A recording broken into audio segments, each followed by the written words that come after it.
Welcome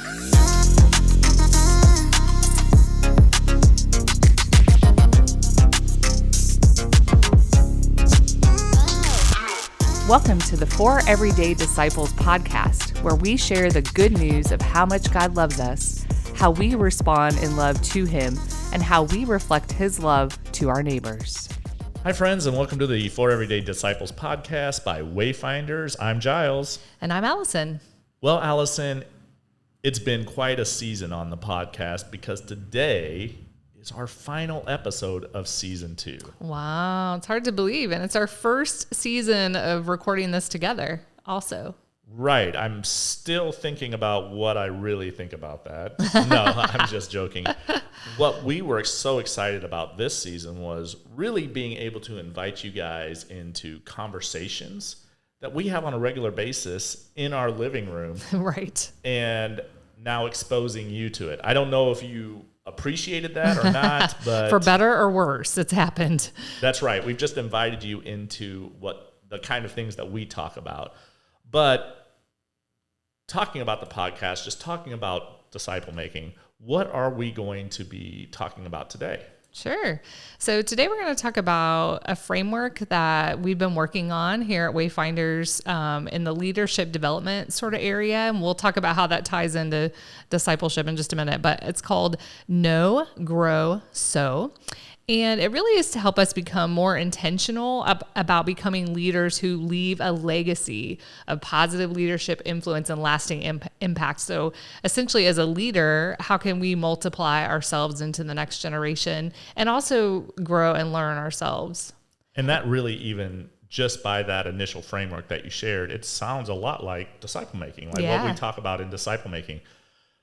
You guys may have heard me say this before when we've been on the podcast, is how is disciple making maybe different than other experiences that we may have in the local church body?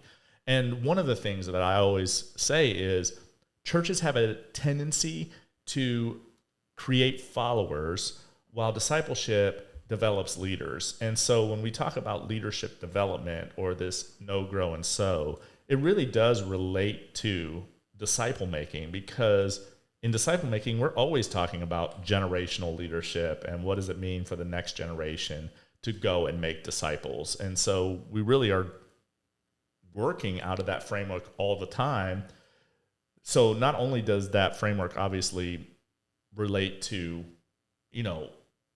the world that we're living in on a regular basis, but it also relates to our disciple making. Yeah, it's really practical in the everyday, but as well as related to that specific, intentional, multipliable discipleship too. Like you said, we are leaders within that because we're shepherding people and we're leading them and challenging them, inviting them in and challenging them to grow in the Lord and become more like Him. So there definitely is, and we're living it out. I mean, hopefully, like, to be authentic and genuine, we should be living out what we're teaching others and guiding others into. So, and it's actually even become more of a focus on what we're doing here in the disciple making movement, because we've realized that if we do not hand off ownership to the next generation of disciple makers, that in a few generations, we may not have disciple making going on. And so that is why we've really begun to focus on how do we develop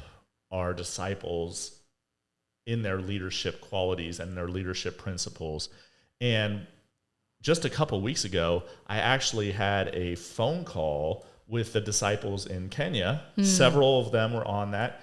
And we were talking about these kind of things, about what is the challenge for them to take full ownership of the disciple-making process, not just Victor, but the guys that he's developed as leaders, so that they can have impacts in multiple places around that country. So I think it really does relate well. But you said know, grow, and sow. So can you share a little bit about what might be meant by the word know? Yeah. Well, first, and I think it's K-N-O-W, right? Yeah, K-N-O-W, not N-O, yes. But first let me say, so we're really going to be asking ourselves 3 questions within this Know-Grow-Sow framework. What do you know? Where can you grow? And who can you sow into?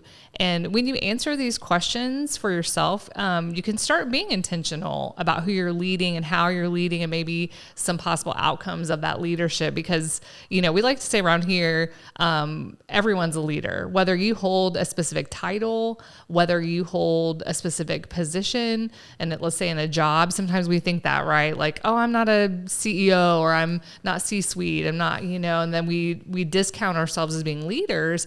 But in all reality, there's likely someone in your life right now, even outside the discipleship realm. Hopefully you're making disciples if you're listening to this podcast. But outside of even discipleship, there's someone who is looking to you within your sphere of influence as a leader because they like who you are, what you do, like they're trying to follow you and be like you. And so that could be like unintentional, right? That you're unaware maybe that someone's following you or maybe I shouldn't say following because that sounds like social media. Someone's observing you and, trying to be like you. It could even be like in the past, maybe there's someone that, you said something to someone and that really like resonated with them and changed something about their life and you didn't really even realize it. So, that happens, but we're talking about kind of that intentional, how can we be more intentional about becoming that kind of leader where we're passing on a legacy, as you said, and multiplying leadership and discipleship with that. So, okay, so no, I've been assigned to talk about no. Get back to the main thing, right? So no, what do you know? In what areas are you an expert? And I say that word and I feel like cringing, kind of even within myself, to be honest, and probably from some of you listening, because at times we can feel like an imposter, where we feel like we're not competent in a certain area or confident. And I just want to say a little sidebar about imposter syndrome because it's something that I've realized that I struggle with and honestly is kind of one of my main, mental health, emotional health type issues. And it kind of happens sometimes. It does happen often to high achievers.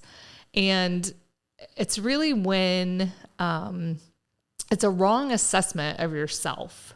So you're saying, I'm not competent or I'm inadequate to do this thing when really you're objectively competent to do that, but you're not judging yourself correctly in that. So rather than, there's times when there's a complex situation that happens and we're entering that with humility and openness, saying like, I'm not really sure what to do here, because this is tricky.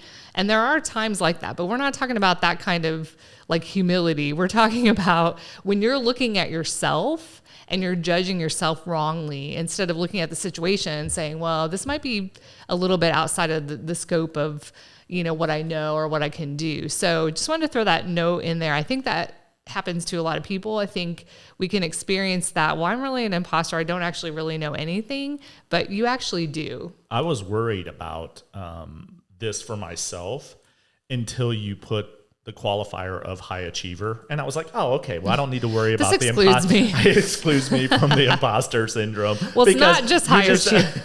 Because if you just don't think if you're not a high achiever, it's like, well, I can't be an imposter. Pretty much people are going to get what they're going to get. No, I'm joking. It's not just high achievers, but I think it can disproportionately affect high achievers we're not going to go into the whole, this is not like a psychology lesson, so we're not going to go into the whole reasons why, but I just wanted to mention that because I think that can happen to a lot of people when we are competent and we should be confident in what we know. And along with that, when we say expert, it doesn't mean mastery necessarily, in the sense of, I've heard it said that if you spend 100 hours actively learning something, which translates roughly to 1 hour a day for 3 months, then you are vastly more competent in that activity than the majority of the population. If you spend that 1 hour a day for 3 months. So it really doesn't, to me, that's not really a lot. It doesn't take a lot to become an expert at something. Do you think that that's why pretty much by the people that started at the gym in January, by mid-February, they're done being at the gym because they just don't want to be more competent than a large percentage of the population. Yes, we've talked about the gym. But I like this with the 100 hours because I'm like, yes. I think they didn't spend 100 hours there, so they're not in that top percentage. No, probably not. So yeah, and I just throw that out there to just kind of, calm any concerns of, well, I'm not an expert, because likely you are. There's something that you do know a lot about. And so then another way maybe to identify that, what you know, is ask yourself the question, what am I passionate about? Or another way to put it, what makes my heart sing? And it's likely that if you're passionate about something, you know a lot about it because you've spent the time, you've taken the time to learn and grow in that area. Or maybe if I say that question and you're like, not sure, and you really have to think about it, right? It could identify an area where you want to start growing because you don't know a lot about it, but it is something that makes your heart come alive. So it kind of leads into the next grow area. But just want to say we have more knowledge than we think we do.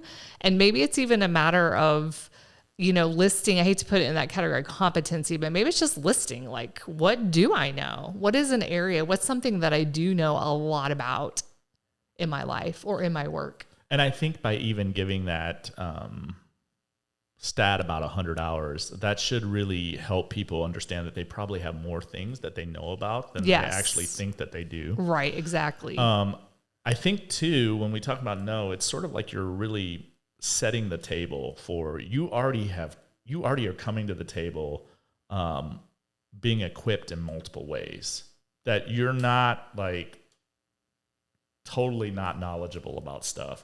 There are certain areas of your life that you actually are bringing to the table, and that now we can talk about how can you take those things that you have and grow in them, right? Because one little final note to bring this back to, because this can, like we said, this framework can be used in any realm, right? Work-wise, personal interests, but to bring it kind of back to the spiritual, if we think about, if we're spending a lot of time in God's word and we're spending a lot of time in prayer, we're spending a lot of time with him, then we do have a lot of knowledge about him. We do have a lot of knowledge about his truth. Now, whether, you've probably heard me say often on this podcast, I'm really bad at addresses. I can't tell you, exactly the book of the Bible, chapter, verse, where that truth is, but I know his word that I can share with you his truth and that principle.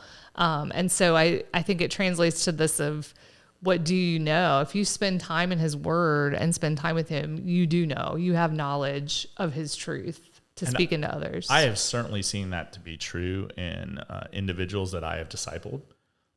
The ones that come into the disciple group with some good habits of like being in God's word or spending time in prayer tend to struggle a lot less earlier on because of that knowing. And so even though there's going to be a lot of growing in discipleship, the ones that tend to come in a little bit more equipped on some of the disciplines and the habits tend to be more effective early on.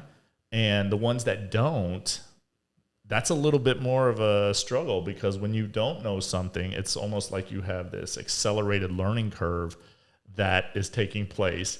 And so I like how you tied that back to disciple making, but let's talk about grow, because grow is certainly an area that I think sometimes is neglected because and what I mean by that is either we just get caught in the routine of something and we continually do that over and over again and we stop growing in it, or we are not intentional about how we are growing. So we may be growing, but we're not growing in a way where we would be able to reflect that growth back to someone else. It's like it's happening upon us instead of us being intentional about what it looks like. So the question I really want to ask is, if you were thinking about this, where can you grow in your knowledge, skills, and abilities in that area of expertise that you identified, or in that thing that you were passionate about? And if you don't know how to do that initially, obviously there are great resources of, hey, what does it look like for you to find a book about it? Mm-hmm. What does it look like for you to watch a YouTube video about maybe what you're interested in? What does it look like to have a conversation with someone who may be doing that? Mm-hmm. Volunteering is a great way that you can begin to grow in things. But I think, too, when we take it back to discipleship specifically, what other books are you reading about spiritual formation and discipleship? Mm-hmm. Who are you going and having conversations with that are maybe a little bit further ahead of you that can help you grow in those areas? Are you going to conferences and finding out more about it? Because these are some of the things that I do very intentionally about this. Obviously, I'm passionate about it, right? And I also feel like I want to dedicate a lot of time to it. But anyone else that is doing that, and we're all called to be disciples, right? The Great Commission calls us all. We should be dedicating some times to how are we growing in that? And not just growing in that I keep doing the same thing over and over again. Not that those things aren't good. Like being in God's Word is great. But how are you growing even to know what God is meaning by some of the things that are in there, a little bit deeper levels, right? Not that you always have to be going there first, but these are areas that you can grow in. And if we keep growing, though, we actually become very well-rounded, and we have an ability to speak life and share that with so many other people, which I think is where we're going to be going with in the sow. Yeah. Yeah. I like how you said, so in the growing, it's not just about me, especially with this discipleship. It's not just about me personally growing in the Lord, which is where I need to start. Right. But it's also, if I'm discipling others, I'm shepherding others, I'm thinking about where they have need, where they have struggle, where potentially they could have a challenge. And so then if I'm reading a book, I'm thinking right now I'm reading this great book on prayer by Tyler Staton. And, I have quoted that book. I mean, the concepts of that book to so many people. I've even sent like passages to different people when I've heard a need come up that I'm like, oh, like I remember he addressed that because it touched me. It spoke to me. It grew me and stretched me in certain ways. And so because, I'm practicing that, I'm remembering it and applying it to my own life, but then I'm able to pour that into others whom I'm discipling when I hear them struggling with something or facing a challenge in their spiritual walk or just wanting to know more about, how can I deepen my prayer life, for example, with the prayer stuff. But so I think it's thinking of others too. I mean, obviously we don't start there because we want to be transformed in order to disciple others because we disciple out of the overflow of our relationship with God. And so obviously there is a personal component, but just to say that, like, we're thinking too of having those ears to hear of where is somebody struggling, and then I can share with them, how God has grown me in a certain way based on what I'm reading or, like you said, what you're listening to, podcasts, all those kind of things. And this know and grow principle, the first two parts especially, when we are the hands and feet, right? When we are the hands and feet and doing those things, we do need to actually be growing and knowing things because we do have responsibilities. And God has given us all unique gifts, has given us unique access into different areas, has given us unique trainings. Mm-hmm. And so how are we continually moving in this? Because I think when we talk about the Know-Grow-Sow principle, we're talking about a principle that is never static, that is always moving, that you are always learning something new, that you are always growing in an area, and that you are always sowing into someone else. And so I think that intentionality, as you said earlier on, is such a critical aspect of this because just because you may be older and just because you're like, well, I'm not in school anymore, and what's sort of the point maybe of some of these things, doesn't mean that there are not people that you need to be feeding into even. So it's not just about your own, as Allison said, although that is important. There is also responsibility as the body of Christ that we are supposed to be feeding into the next generation. So let's talk about sow, because I kind of led us into that with talking about, as we're growing, we're thinking about how we can invest in other people too. So once we've thought about, okay, what do I know? Where do I need to grow? Then we can ask who can I sow into as a disciple, to be a disciple, or as a mentor? Is there someone in my life, whether it's against that sphere of influence? So is there someone in my life, at home? Maybe it starts at home for me, or at church, or, an extended family member, a friend who wants to know what I know, and I see that hunger to grow. Can I invite them into that kind of discipling mentor relationship with me? Or maybe someone has sought me out, to do that because they've seen something in me and they want to know what I know, they want to grow in a certain area of expertise, and they see me living it and doing it. And I think sometimes we can get scared of that word mentor or mentorship. And I know I felt that way in the past. Going back to, I already told you my struggle as imposter syndrome. So I've had that little bit of twang too sometimes with, can I really be a mentor to someone? Like, what do I have to offer? Because I think we jump to, and this is so true in disciple making too, we jump to, I got to have all the answers, or, I gotta know all the things. I got to be able to address all the issues and answer all the questions. And it's actually one of the biggest fears when you disciple people and you're about to send them out to go and disciple others. That's actually typically every time that we have had people struggling with going and leading another group, it's because they say that exact thing. Yeah, exactly. Yes. So there's this paralysis because we think, we have to be this wholly complete, person in that area. But that's not really it. I mean, the reason someone either is seeking us out to be a mentor, or we're identifying someone in our life that we could really pour into, is really relational at the bottom of it. It's not all this tangible stuff or knowledge that we have. Sure. I mean, we do have, as we said, we do know more than we think we know. So we do have knowledge that we can pour into them, but it's really that connection that we're making with them, to walk alongside them. So you're really that, as a mentor, you're really that, listening ear. You're a trusted ally. I mean, I think about in our world, how many people are against you, or how many people, maybe not actively against you, but just that competitive, especially if you're in a corporate environment or something like that, you might feel like, who can I trust? Or an election year, maybe. Yes.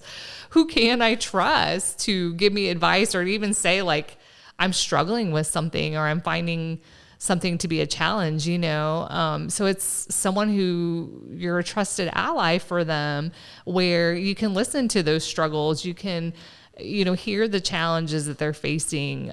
Maybe even areas where they do want to grow, where they have certain goals that they want to achieve, or, you're a little bit more objective in the sense of, you can speak into, okay, here's where I see your strengths. Here's where I see areas where you might need to develop a little bit more. And you can be honest about that. So it's all that you're sowing into their life through that encouragement, through, it could be sharing relevant knowledge or wisdom or experiences you've had. Maybe they're seeking you out because you have a certain experience that they want to understand and know about, in a job, or your experience with the Lord, your relationship with the Lord. They want to grow in that way and be like you as you're like Christ.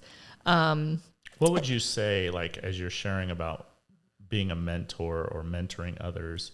I think too, sometimes people get a little bit concerned about how that is even possible for them because of maybe age. They may be younger. What would you say to someone younger that was thinking about, well, how do I mentor someone if I'm younger than most people in my sphere of influence? No, that's a good question. Especially because I said, well, you might have experience, and then there might be someone listening who's like, well, I'm, fresh out of college. Like, I haven't had a lot of experience, but there's always someone coming up behind you who has lived less life than you, for one thing.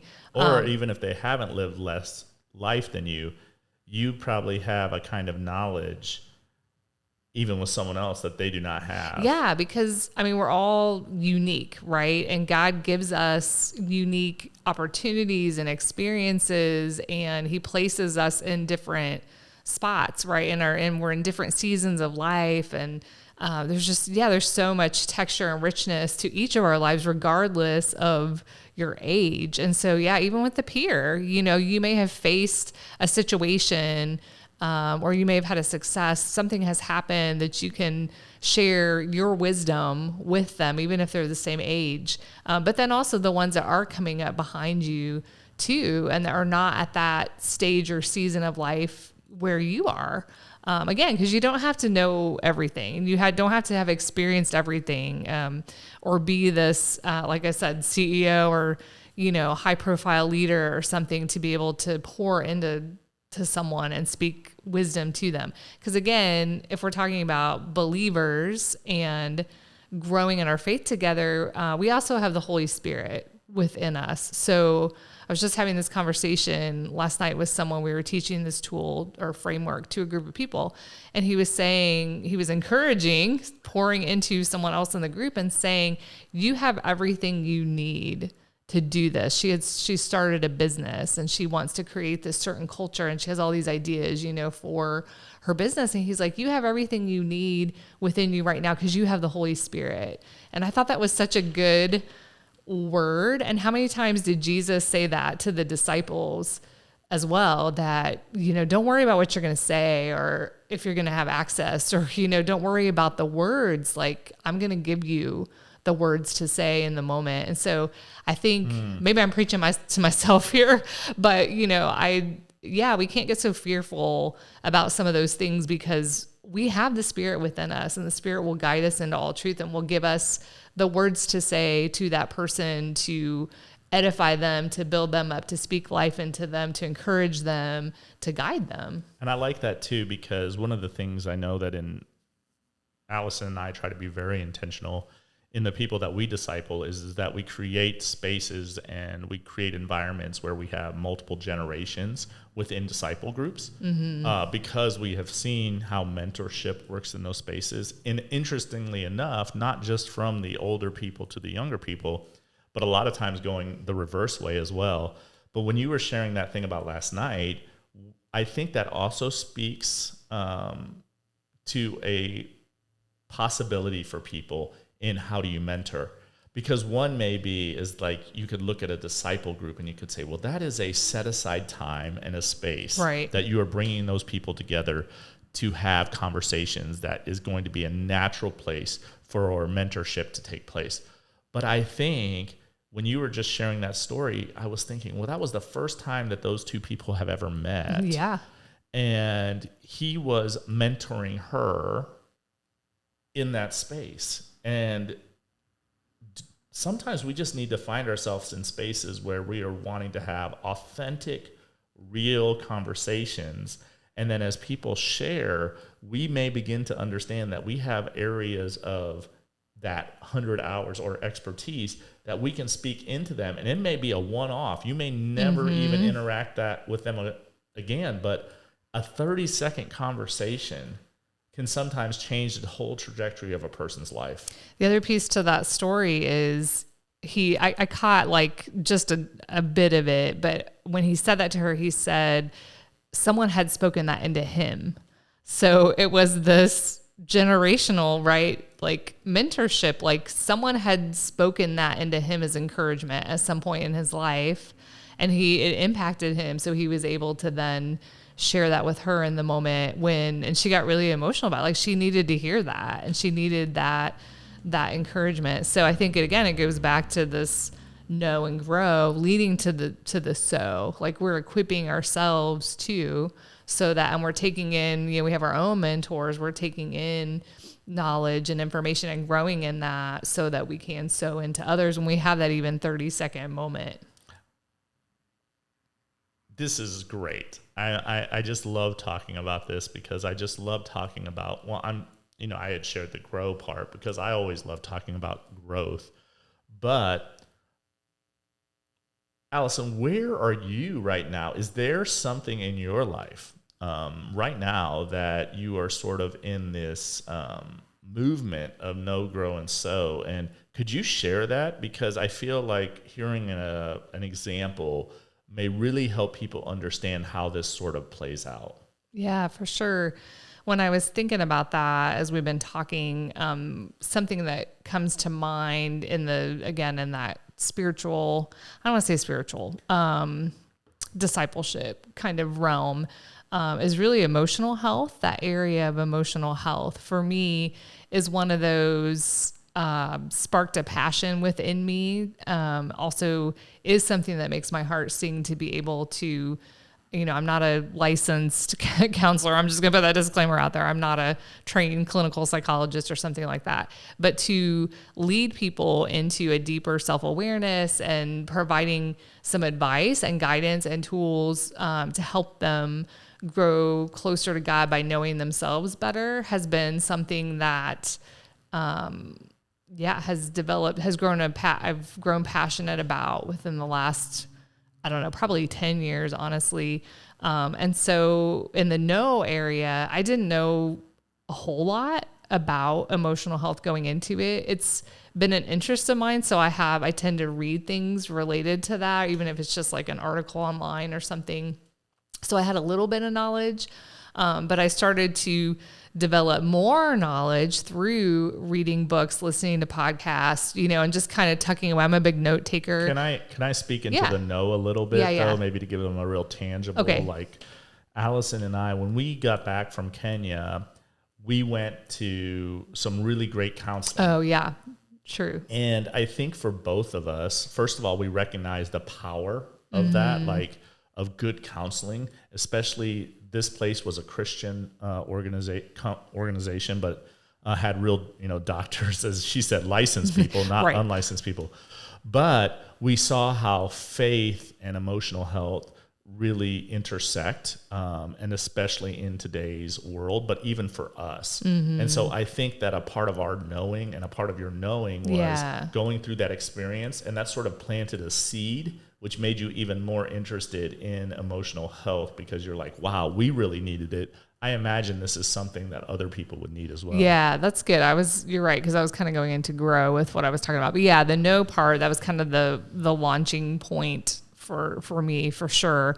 And then the grow, developing my knowledge, skills, and abilities in that area. And one of the catalysts too for me to grow was hearing from our disciples and people that we were pouring into through disciple making, that emotional health was a critical issue for them, like learning about how to deal with stress and anxiety and fear and control issues and, some of these things, and becoming almost a barrier in some senses to their relationship with Jesus, of knowing how to handle some of those things. And so that was another kind of catalyst for me to grow in my knowledge and abilities, and also built into at least our disciple making process. And we feel like it's a critical component is vulnerability. So you're in somewhat of a counseling role. Again, got to be a little careful with that, but you are in a role of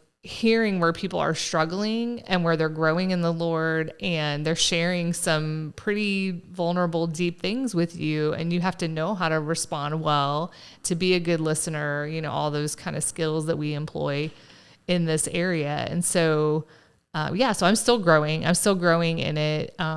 We developed a related course with our disciple making process related to emotional health. And so I had to do a lot of research for that, to build that. And so that was another way I was like equipping myself and growing in that.